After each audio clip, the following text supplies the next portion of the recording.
හරි.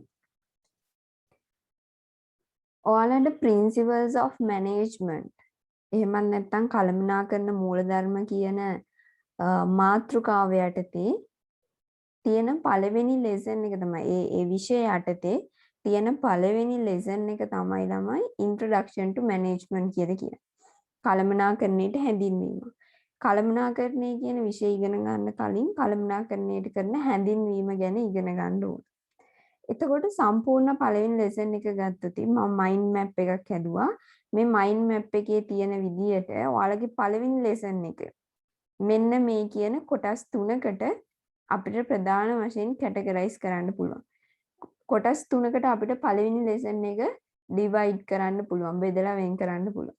එතකොට පළවෙනි ලෙසන් එකේ තියෙන පළවෙනි කොටස විදියට ඔයාලා කතා කරන්න ඕන introduction to management කළමනාකරණයට කරන හැඳින්වීම.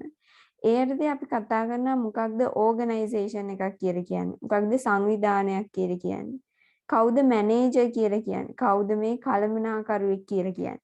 ඉතින් මේ යටතේ තව කතා කරන එකක් තමයි manager versus operatives. කළමනාකරුවට එදිරිව කම්කරුවෝ කියන එක. ඒ කියන්නේ අපි කළමනාකරුවා සහ කම්කරුවන්. එහෙම නැත්නම් සේවකයෝ. මේගොල්ලන්ට ඔපරේටිව්ස්ලත් කියනවා සබෝඩිනේට්ස්ලා කියලාත් කියනවා යටත් වැසියෝ. එතකොට මේ යටත් වැසියා සහ කළමනාකරුවා අතර තියෙන සම්බන්ධතාවය මොකක්ද? එයාගේ තියෙන වෙනස්කම් මොනවද කියලා කතා කරනවා. ඊට පස්සේ කතා කරන්න ඕන මැනේජ්මන්ට්. මොකක්ද මේ මැනේජ්මන්ට් කියලා කියන්නේ? මොකක්ද කළමනාකරණය කියන්නේ කියලා කතා කරන්න ඕන. එතකොට කළමනාකරණය යටතේ අපි තව කෝ කන්සෙප්ට් දෙකක් නැත්නම් අපිට කියන හර සංකල්ප. කළමනාකරණයේ හර සංකල්ප core concept of management. කළමනාකරණයේ තියෙන හර සංකල්ප දෙකක් ඔයාලට කතා කරන්න තියෙනවා. එකක් තමයි effectiveness අනිත් එක efficiency. effectiveness and efficiency සඵලදායකත්වයේ සහ කාර්යක්ෂමතාවයේ කියන core concept දෙක අපි කළමනාකරණයේ පාවිච්චි කරන මූලික හර සංකල්ප දෙක ගැන ඉගෙන ගන්නත් තියෙනවා. ඒක තමයි ඔයාලගේ පළවෙනි ලෙසන් එකේ පළවෙනි කොටස introduction to management යටතේ අපිට කතා කරන්න තියෙන්නේ. දෙවෙනි එකට ගියාම පළවෙනි ලෙසන් එකේ දෙවෙනි කොටසට ගියාම අපිට කතා කරන්න තියෙනවා role of manager. කළමනාකරුවෙක්ගේ තියෙන භූමිකාව මොකක්ද? ඒ කියන්නේ මේකෙදී අපි කතා කරන්නේ අපි දන්නවා ආයතනයක ඉන්නම කළමනාකරුවෝ. කළමනාකරුවෙක් ආයතනයක් තුළ වැඩ කරද්දී මොන වගේ භූමිකාවන්ද එයා ඉදිරිපත් වෙන්නේ මොන වගේ භූමිකාවන්ද එයා රඟ දක්වන්නේ කියලා තමයි අපි කතා කරන්නේ. එන්නේ යටතේ කියන්නේ කළමනාකරුවෙක් ආයතනයක් තුළ ක්‍රියාත්මක වෙද්දී මොන වගේ භූමිකාවන් තුළද ඔහු ජීවත් වෙන්නේ කියන එක ගැන කතා කරද්දී අපි ඒක ප්‍රධාන කොටස් තුනක් යටතේ කතා කරනවා. එකක් තමයි management function කළමනාකරන ශිල්පයන් ගැන managerial skills කළමනාකරන කුසලතාවයන් ගැන ඒ වගේම roles of manager කළමනාකරුවෙක්ගේ තියෙන භූමිකාවන් මෙන්න මේ කියන කොටස් තුන මේ ආයතනයක් තුල කළමනාකරුවෙක් විදියට වැඩ කරගෙන යාමේදී අත්‍යවශ්‍ය වෙන කොටස් තුනක් විදියට අපි කතා කරනවා. එතකොට පළවෙනි ලෙසන් එකේ දෙවෙනි කොටස role of manager යටතේ එන්නේ කියන කොටස් තුන අපි කතා කරන්න ඕන. ඊට පස්සේ අපි මේ කළමනාකරණයේ ඉතිහාසය ඉගෙන ගන්නේ නැතුව වර්තමාන කළමනාකරණයේ ඉගෙනීමෙන් පළක් නැහැ. අපිට කළමනාකරණ ඉතිහාසය ගැන හොඳ අවබෝධයක් තියෙන්න ඕන. එතකොට ඔයාලගේ කළමනාකරණ ඉතිහාසය ගැන අපි ටිකක් කතා කරනවා. ඊට පස්සේ කතා කරනවා මේ development of modern management thoughts. අද වර්තමාන කළමනාකරණ දර්ශනයන්ගේ සංවර්ධනය කොහොමද සිද්ධ වුනේ? ඒකේ ආරම්භයේ ඉඳලා අද වර්තමානයේ දක්වා අපි පාවිච්චි කරන විවිධ ප්‍රවේශයන් approaches හයක් ඕගොල්ලන්ට කතා කරන්න තියෙනවා. සාමාන්‍යයෙන් අතම් මේට වඩා ගොඩාක් approaches තියෙනවා ගොඩාක් ප්‍රවේශයන් තියෙනවා. ඒ අතරින් ඔයාලට කතා කරන්න තියෙන්නේ මේ ප්‍රධාන 6 විතරයි. එතකොට මේ තමයි අද වර්තමාන නූතන කළමනාකරන දර්ශනයේ බිහිවීමේ නූතන කළමනාකරන දර්ශනයේ බිහි වෙන්න පදනම් වෙලා තියෙන විවිධ දර්ශනය විවිධ න්‍යායන් ගැන තමයි අපි කතා කරන්නේ. එහෙම න්‍යායන් 6ක් තියෙනවා. classical approach එක, human resource approach, quantitative approach, process approach, system approach and contingency approach. එතකොට මේ 6 ගැන වෙන වෙනම දීර්ඝ වශයෙන් කතා කරන්න තියෙනවා. ඒතර ඔයාලගේ පළවෙනි lesson එකේ principles of management කියන subject එක යටතේ පළවෙනි lesson එක කොටස් 3කට කඩලා එහෙම ඉගෙන ගන්න පුළුවන්. Introduction to management, role of manager and management thoughts.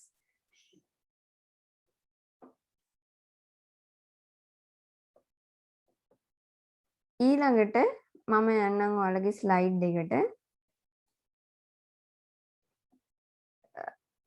මේක ඔයාලගේ ස්ලයිඩ් එක නෙමෙයි මම හදලා තියෙන ස්ලයිඩ් එකක්. මේ ස්ලයිඩ්ස් වගේක් මම හදලා තියෙන PDF එක. මේකෙදි අවසානෙටම ඔයාලට කතා කරන්න තියෙන්නේ මෙන්න මේ මම අර මයින්ඩ් මැප් එකකින් පෙන්නපු සේරම තමයි ඔයාලට කතා කරන්න දෙන්නේ.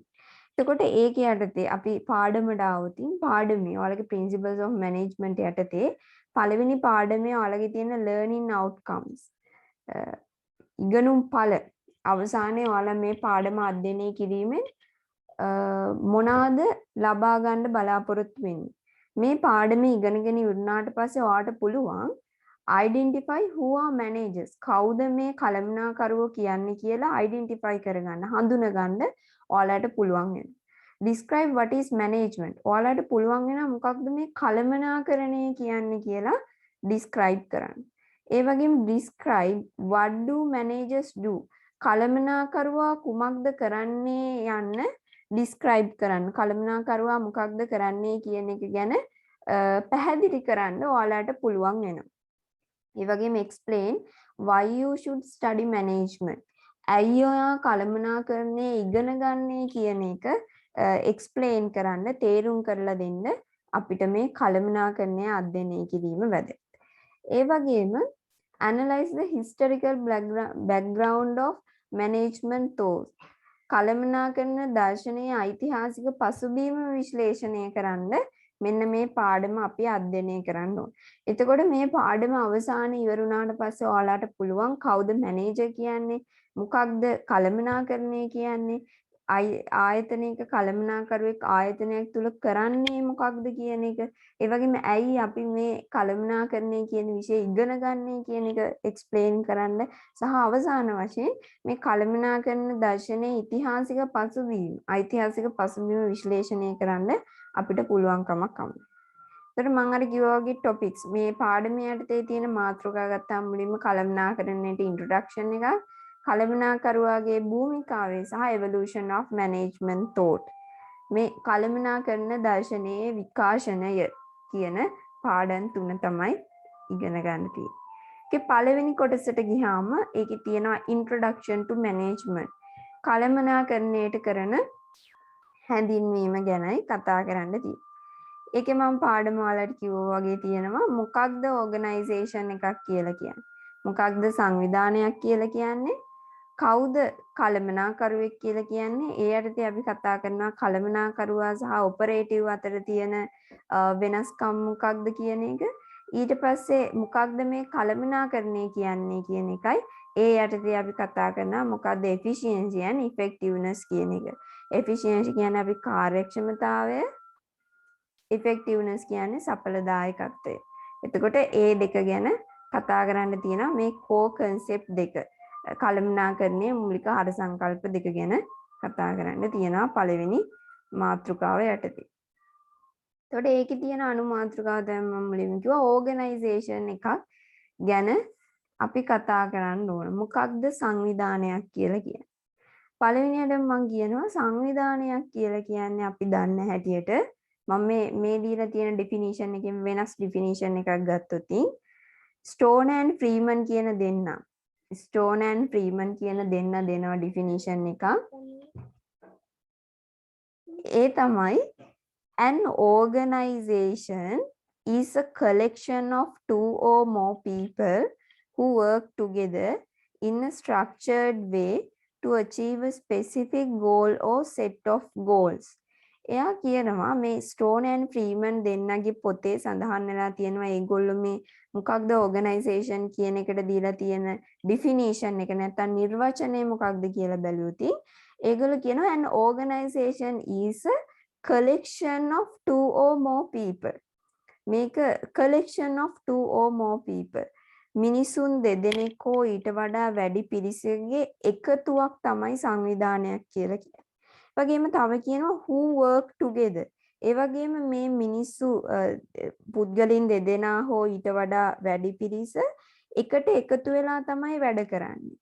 in a structured way ව්‍යුහාත්මක විදියට යම්කිසි ව්‍යුහාත්මක විදියකට තමයි ඒගොල්ලෝ එකට එකතු වෙලා වැඩ කරන්නේ. to achieve a specific goal or set of goals. ළඟා කරගන්න විශේෂිත අරමුණක් හෝ අරමුණු කීපයක්. එහෙනම් අපි කිව්වොතින් මොකක්ද සංවිධානයක් කියලා කියන්නේ? සංවිධානයක් කියලා කියන්නේ පුද්ගලයන් දෙදෙනෙකු හෝ ඊට වඩා වැඩි පිරිසක් එකට එකතු වෙලා ව්‍යුහයක් විදිහට අපි කියන structured way ව්‍යුහාත්මක විදියට ඒගොල්ලොන්ට තියෙන විශේෂිත අරමුණු නැත්නම් අරමුණු කීපයක්ම ළඟා කර ගැනීම සිදු කරගන්න පුළුවන් ආයතනයක්. නැත්නම් පුද්ගල එකතුවකට තමයි කියන්නේ organization. organization පුද්ගල එකතුවක් මේක. පුද්ගල එකතුවක් කියලා තමයි Stone and Freeman කියන්නේ. එතකොට ඒ යටතේ අපිට තවත් කතා කරන්න පුළුවන් දෙයක් තියෙනවා තමයි ඇයි අපිට මේ organization එක වැදගත් වෙන්නේ? Why we need organization? ඇයි අපිට organization එක වැදගත් වෙන්නේ? අපිට organization එක වැදගත් වෙනවා ළමයි සංවිධානයක් කියන එක වැදගත් වෙනවා to accomplish otherwise impossible task. අපිට ළඟා කරගන්න බැරි කාර්යයන් ළඟා කරගන්න අපිට සංවිධානයක් කියන එක වැදගත් වෙනවා. to achieve human needs and wants. මිනිස්සුන්ගේ අවශ්‍යතාවයන් සහ උවමනාවයන් ළඟා කරගන්න අපිට සංවිධානයක් වැදගත් වෙනවා. to produce, preserve and disseminate knowledge. දැනුම නිෂ්පාදනය කරන්න, දැනුම ආරක්ෂා කරන්න, දැනුම පතුරවා හරින්න අපිට ආයතනය කියන එක වැදගත් වෙනවා කියලා කියනවා. එතකොට මේ යටතේ ඔයාලගේ නිර්වචනය ඔයාලගේ ස්ලයිඩ්ස් වල දීලා තියෙන නිර්වචනය දිහාට හැරුණොත් ඒකේ කියනවා organization is a systematic arrangement of people to accomplish some specific purpose. Specific purpose. යම්කිසි නිශ්චිත හේතුවක් නිශ්චිත අරමුණක් accomplish කරගන්න ළඟා කරගන්න හැදිලා තියෙන පද්ධතිමය පුද්ගලයන් විසින් හැදිලා තියෙන පද්ධතිමය arrangement එකක්. අර පද්ධතිගත විදියට පුද්ගල සැකැස්මක් තමයි අපි කියන්නේ සංවිධානයක් කියලා කියනවා. නම් සංවිධානයක් කියලා කියන්නේ යම්කිසි නිශ්චිත අරමුණක් ළඟා කර ගැනීම සඳහා සැකසීලා තියෙන පද්ධතිමය පුද්ගල සැකැස්මකට තමයි ආයතනයක් සංවිධානයක් කියලා අපි කියන්නේ. එතකොට ළමයි ඔයාලගේ දීලා තියෙනවා මෙන්න මේ කියන කොටස් තුන එකතු වුණොතින් තමයි organization එකක් හැදෙන්නේ. එකක් තමයි ළමයි people. මිනිස්සු හිටියොතින් සංවිධානයක් තුල මිනිස්සු ඉන්න ඕන. මිනිස්සු නැත්තම් සංවිධානයක් හැදෙන්නේ නැහැ. systematic structure පද්ධතිමය ව්‍යුහයක් තියෙන්න ඕන. පද්ධතිගත ව්‍යුහයක් තියෙන්න ඕන. ඒ වගේම තමයි ළමයි distinct purpose එකක් තියෙන්න ඕන. යම්කිසි පැහැදිලි අපි කියන clear purpose එකක්. පැහැදිලි අරමුණක්, පැහැදිලි හේතුවක් තියෙන්න ඕන. මෙන්න මේ කියන ප්‍රධාන කොටස් තුනේ එකතු වුණොතින් ළමයි අන්න එතන අපිට සංවිධානයක් කියන එක හඳුනා ගන්න පුළුවන්. අපි දන්නවා දැන් තියෙන සංවිධාන. පල්ලිය ගත්තාම, පන්සල ගත්තාම, පාසල ගත්තාම, විශ්වවිද්‍යාලයක් ගත්තාම එතනින් එහාට තියෙන වාණිජමය අරමුණු කරගත්ත සියලුම ව්‍යාපාර ආයතන ඇතුළු බොහෝ දේවල් කිසියම් නිශ්චිත අරමුණක් ඉටු කරගන්න පුද්ගලයන් දෙන්නෙක් හරි කීප දෙනෙක් හරි කිසියම් යම්කිසි ව්‍යුහාත්මක පද්ධතිමය ව්‍යුහයක් විදියට එකට එකතු වෙලා වැඩ කරනවා නම් තමයි ඒකට අපි කියනවා සංවිධානය. එතන තමයි සංවිධානය කියන එක බිහි වෙලා තියෙන්නේ කියලා ගන්න පුළුවන්. ඔයාලගේ මේ introduction to management යටතේ තියෙන දෙවෙනි කොටස තමයි manager. කළමනාකරු. දැන් එතකොට අපි ඉගෙන ගත්තා මොකක්ද මේ සංවිධානයක් කියලා කියන්නේ. ඕගනයිසේෂන් එකක් කියන්නේ කියලා අපි ඉගෙන ගත්තා. දෙවෙනියට අපි ඉගෙන ගන්න ඕන කවුද මේ කළමනාකරුවෙක් කියලා කියන්නේ. කවුද මේ කළමනාකරුවෙක් කියන්නේ කියලා අපි ඉගෙන ගන්න. මම ඔයගොල්ලන්ට දීලා තියෙන නිර්වචනයක් කවුද කළමනාකරුවෙක් කියන්නේ කියන එක තමයි කළමනාකරුවෙක් කියලා කියන්නේ someone who performs management function in an organization we call as manager. Someone who performs management function in an organization. සංවිධානයක් තුල කළමනාකරන ශිතයන් සිදු කරන තැනැත්තාට තමයි ළමයි කළමනාකරුවෙක් කියලා කියන්නේ. සංවිධානයක් තුල කළමනාකරන ශිතයන් සිදු කරන තැනැත්තාට තමයි කියන්නේ කළමනාකරුවෙක් කියලා. එතකොට සංවිධානයක් තුළ සිදු කරන මැනේජ්මන්ට් ෆන්ක්ෂන්ස් මොනවද? කළමනාකරන ශිතයන් මොනවද? කළමනාකරන ශිතයන් තමයි ළමයි ප්ලෑනින්, ඕගනයිසින්, ලීඩින්, කන්ට්‍රෝලින්.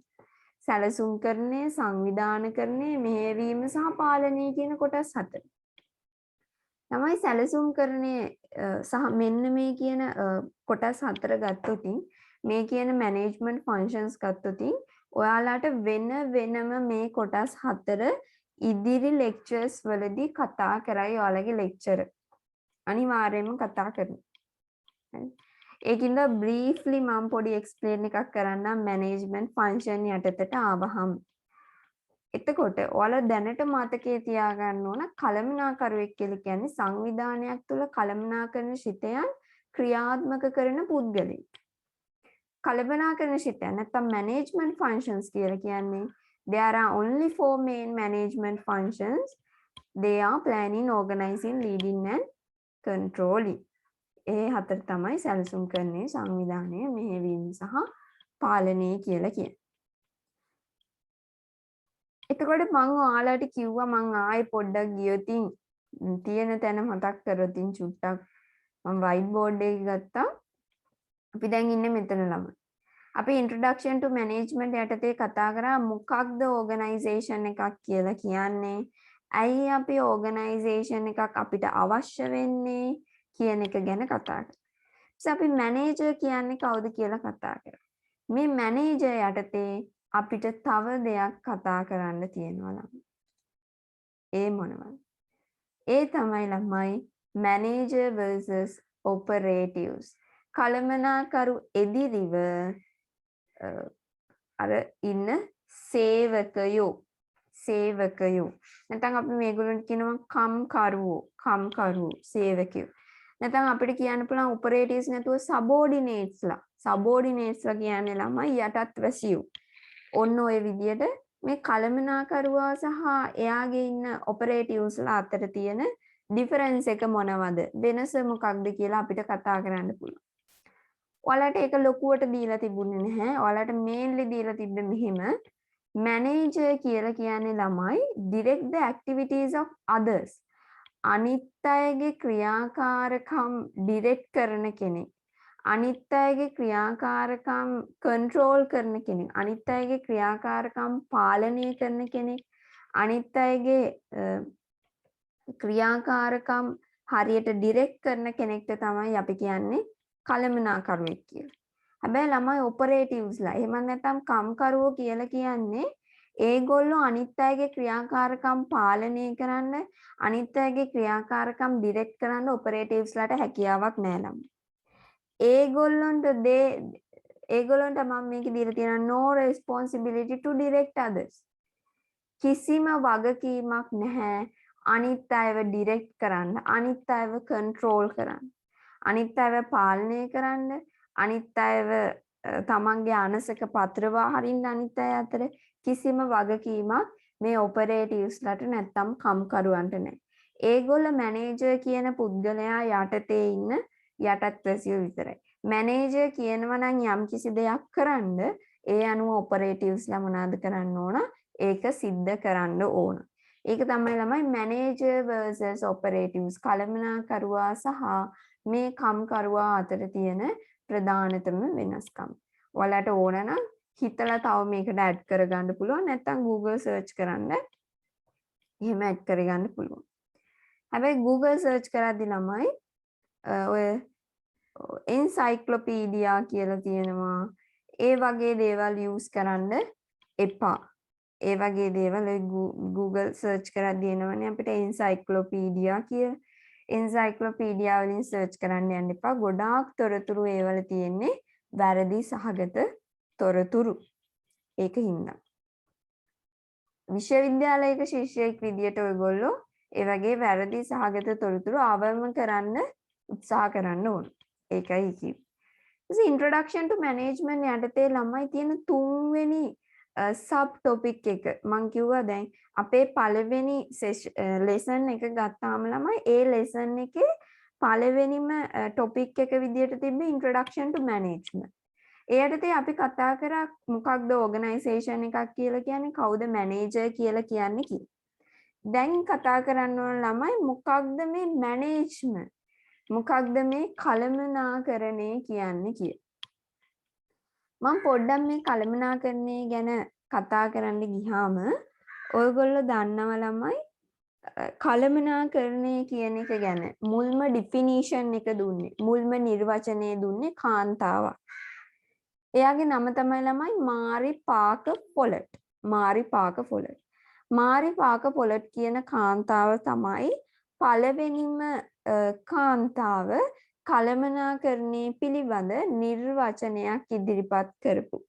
අපි කියනවා ළමයි Mary Parker Follett who is the first lady that defined the management. කළමනාකරණය ගැන නිර්වචනයක් ඉදිරිපත් කරපු පළවෙනි කාන්තාව මාරි පාක පොලට්. එයා කියනවා මොකක්ද කළමනාකරණය කියන්නේ? Management is the art of getting things done through other people. Management is art. කළමනාකරණය කියන්නේ ළමයි කලාවක්. Of getting things done through other people. නැත්නම් via other people.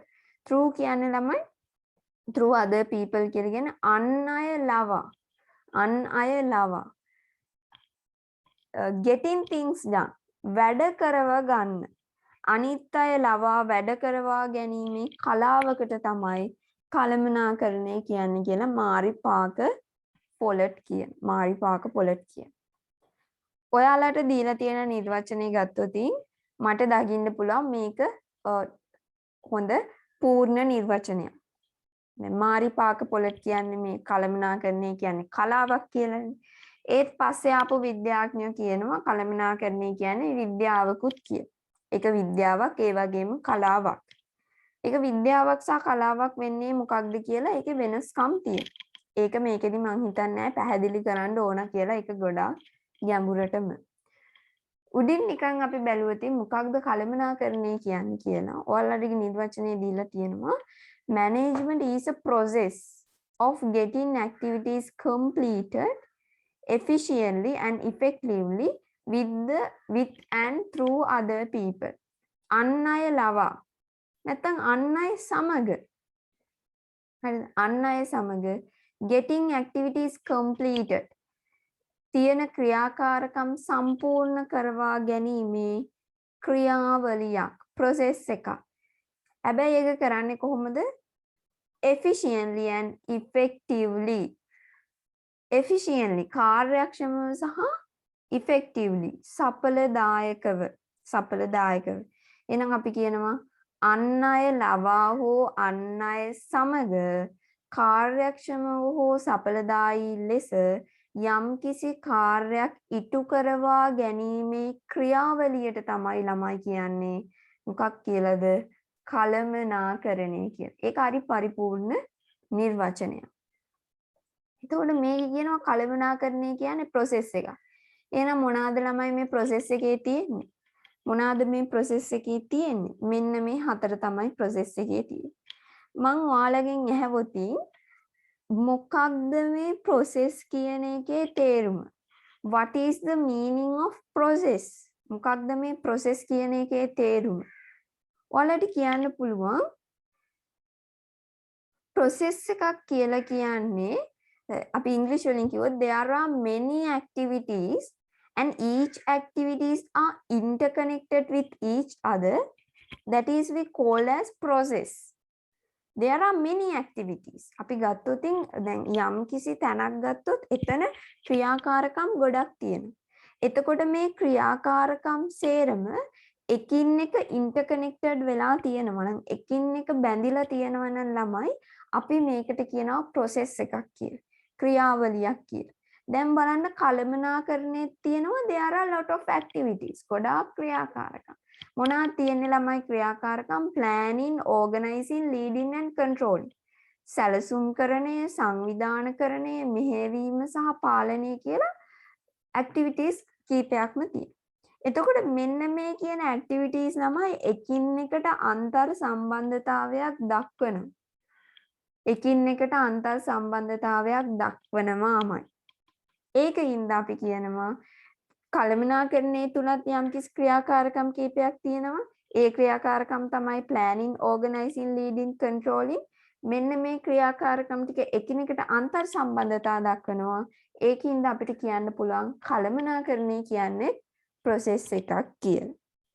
එහෙනම් මම හිතනවා ළමයි ඔයාලට මෙන්න මේ කොටස තේරුණා කියලා. ඊළඟට මම ඔයාලට කිව්වා මතක ඇති මේ කළමනාකරණයේ යටතේ අපිට කතා කරන්න තියෙනවා ළමයි core concept දෙකක්. හර සංකල්ප දෙකක් කතා කරන්න තියෙනවා ළමයි. හර සංකල්ප දෙකක් කතා කරන්න තියෙනවා. සාමාන්‍යයෙන් ගත්තොත් ළමයි ඔයාලා හිතන හැටියට කළමනාකරණයේ හර සංකල්ප කීයක් විතර ඇතිද? ළමයි කළමනාකරණයේ හර සංකල්ප තියෙනවා ගොඩාරියක්. ඒ අතරින් mainly අපි ඉගෙන ගත්තා මම ඉගෙන ගත්තා ප්‍රධාන වශයෙන් පහක් ගැන ළමයි. ඒ තමයි resources, scarcity, effectiveness, efficiency and productivity කියලා මම පහක් ඉගෙන ගත්තා. මම කතා කරා resources සම්පත් ගැන ඉගෙන ගත්තා, scarcity හිඟකම ගැන ඉගෙන ගත්තා, effectiveness and efficiency සඵලදායකත්වය සහ කාර්යක්ෂමතාවය ගැන මම ඉගෙන ගත්තා සහ productivity ඵලදායකත්වය ගැන මම වෙන වෙනම ඉගෙනගෙන තියෙනවා. ඒත් ඔයාලට කතා කරන්න තියෙන ළමයි only two core concept or in management. කළමනාකරණයේ තියෙන ප්‍රධාන හර සංකල්ප දෙකක් විතරයි. ඒ තමයි efficiency and effectiveness කියන කොටස් දෙක. අපි efficiency පැත්තට ගියොත් නැත්නම් අපි ගියොත් efficient. ළමයි efficient කියලා කියන්නේ මොකක්ද? efficient කියන්නේ ළමයි කාර්යක්ෂමතාවය. ඔයාලට මතකයිද BS වල කතා කරනවා කාර්යක්ෂමතාවය සහ සඵලදායකත්වය. efficiency කියන්නේ ළමයි කාර්යක්ෂමතාවයට. කාර්යක්ෂමතාවය කියන්නේ මොකක්ද? ඔන්න පළවෙනි පොයින්ට් එක ඔයාලට දීලා තියෙනවා ළමයි. කාර්යක්ෂමතාවය කියලා කියන්නේ one of the core concept in management. කළමනාකරණයේ තියෙන එක හර සංකල්පයක් තමයි ළමයි efficiency කියලා කියන්නේ. පීටර් ඩ්‍රකර් efficient කියන එකට නිර්වචනයක් දීලා තියෙනවා. මොකක්ද මේ කාර්යක්ෂමතාවය? පීටර් ඩ්‍රකර් කියනවා efficient is doing things right. doing things right. Peter Drucker මහත්තයා කියනවා කාර්යක්ෂමතාවය කියලා කියන්නේ doing things right. හරි විදියට යම් කිසි දෙයක් කරන එක doing things right. doing things right. යම් කිසි දෙයක් නිවැරදි විදියට කරන එක යමක් නිවැරදි ලෙස කිරීම තමයි ළමයි කාර්යක්ෂමතාවය කියන්නේ. යමක් නිවැරදි ලෙස කිරීම කාර්යක්ෂමතාවය කියලා කියනවා. මොකද ළමයි යමක් නිවැරදි ලෙස කරනවා කියලා කියන්නේ? උදාහරණයක්. අපි ගාව තියෙනවා භූමිය ශ්‍රමයේ ප්‍රාග්ධනයේ ව්‍යවසායකත්වයේ කියන නිෂ්පාදන සම්පත් ටික. මෙන්න මේ කියන නිෂ්පාදන සම්පත් ටික අපි හරි විදියට අපේ මෙහෙයුම් ක්‍රියාවලියට දානවා නම් නිවැරදි විදියට අපි ක්‍රියාවලියට දානවා නම් අපි ඒකට කියනවා doing things right. යම් කිසි දෙයක් හරි විදියට කරනවා. යම් කිසි දෙයක් නිවැරදි ලෙස කරනවා. අපි ගාව තියෙන සම්පත් ටික නිවැරදි ලෙස ඔපරේෂන් ප්‍රොසෙස් එකට අපි ඉන්පුට් කරනවා. නිවැරදි විදියට නිෂ්පාදන ක්‍රියාවලියට අපි යොදවනවා. ඔන්න ඕක උදාහරණයකට ගන්න පුළුවන්. මේක දින තව එකක් ඊළඟ පොයින්ට් එකේ මම දීලා තියෙන්නේ input resources wisely not waste resources. input ආදානය කරන්න අපි IT වල input කියන්නේ ආදානය අපි යොදවන්න මොනවාද resources wisely. අපි ගාව තියෙන සම්පත් ටික ප්‍රඥාවන්ත විදියට නිෂ්පාදන ක්‍රියාවලියට යොදවන්න ඕන. not waste resources. අපි ගාව තියෙන සම්පත් ටික අපි අපතේ යවන්න ඕනද නැහැ. අපි අපතේ යැවීමකින් තොරව නිෂ්පාදන ක්‍රියාවලියට යොදවන්න ඕන. එතකොට මේ input resource අපි input කරන සම්පත් ගැන මම පොඩි දීලා තියෙනවා labor, money, capital, entrepreneurship etc. ඔය වගේ දේවල් අපි දන්නවා මොනවාද සම්පත් කියලා. ඊළඟට මම දීලා තියෙනවා තවත් පොයින්ට් එකක්. අපි සාමාන්‍යයෙන් මොකක්ද කාර්යක්ෂමතාවය කියලා කෙනෙක්ගෙන් අහවතින් අපි කියනවා අවම සම්පත් ප්‍රමාණයක් උපයෝගී කරගෙන උපරිම නිමවුමක් බිහි කරගන්න එකට තමයි කියන්නේ කාර්යක්ෂමතාව. අවම සම්පත් ප්‍රමාණයක් උපයෝගී කරගෙන උපරිම නිමවුමක් බිහි කර ගැනීම තමයි කාර්යක්ෂමතාවය කියලා අපි කියන්නේ. ඔයාලට මතක ඇති. BSL අපි කතා කරන මොකක්ද කාර්යක්ෂමතාවය කියන්නේ අපි ඔය ඩිෆිනිෂන් එක ඔය නිර්වචනය තමයි දෙන්නේ.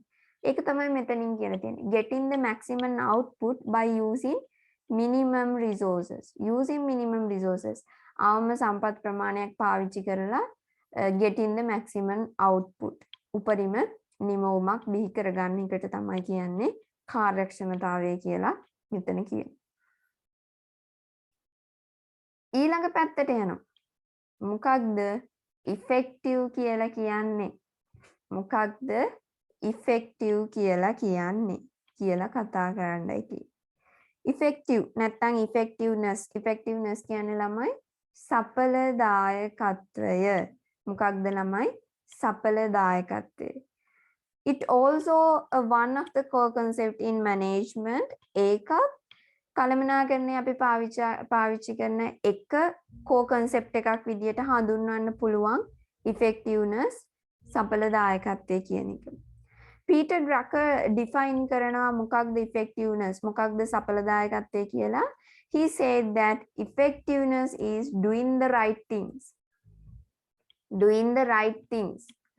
නිවැරදි දේ කරන එක තමයි සඵලදායකත්වය කියලා පීටර් ඩ්‍රකර් කියනවා. පීටර් ඩ්‍රකර් කියනවා නිවැරදි දේ කරන එක තමයි effectiveness. අපි නිවැරදි ලෙස කරන යමක් නිවැරදි ලෙස කිරීම නෙමෙයි. නිවැරදි දේ කිරීම තමයි සඵලදායකත්වය කියලා කියන්නේ. නිවැරදි දේ.